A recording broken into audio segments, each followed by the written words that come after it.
Hi, my name's Philip. I'm a driving instructor in Portsmouth, which is along the south coast of England. Before we start, I've got two websites I want to mention. The first is teachingothers2drive.co.uk. It's a website aimed at parents or partners teaching their children or loved ones to drive. The other one's my working website, which is learntodrivewithalpha.co.uk, both of which are in the links below. So if you're in my area and would like me to teach you to drive, by all means make contact with me through my work website.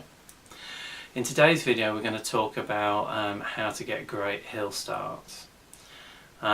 It's one of the big areas that a lot of learner drivers fear, and it causes the problems before we even get going. Learner drivers often will say, "Oh, I don't like that roundabout," or "I don't like that hill," and then they make it the problem because they've already got a negative association with it. So how can you deliver great hill starts? Well, the first is to make sure that you stop at the right place. So stopping short means that you end up having to do two hill starts often, and that stresses the learner out even more. So let the car get right up to the give-way line or the stop line. Apply the handbrake. Do not bring the handbrake up too high. Do not let it be too low. So again, these are regular problems. If the handbrake's not up high enough, the car can start to roll back gently, and often the learner doesn't even notice that the car's moving back. But it can become dangerous when there's a car behind us and we're rolling back towards it. If the handbrake's too high, that often causes a problem when the learner tries to move off. They struggle to get the handbrake off, and then they forget about their feet, and you'll either get clutch burn or a stall. So again, just make sure the handbrake is up to your normal level. Set the gas as if you're on a flat road, so that's normally around sort of 1,500 revs.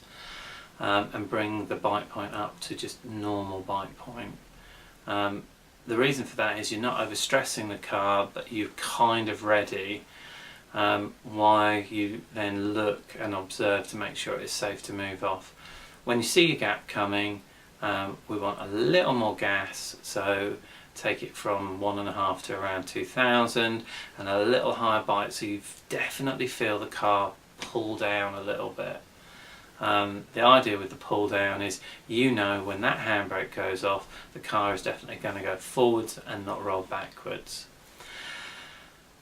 The next thing that can happen is if the learner brings the clutch up too quickly, they'll cause it to stall. So because you're at bite, and you're at bite because that car has pulled down a little bit, you take the handbrake off and you're automatically going to start moving forward. So then it's just a very gentle lift off of the clutch to get yourself going.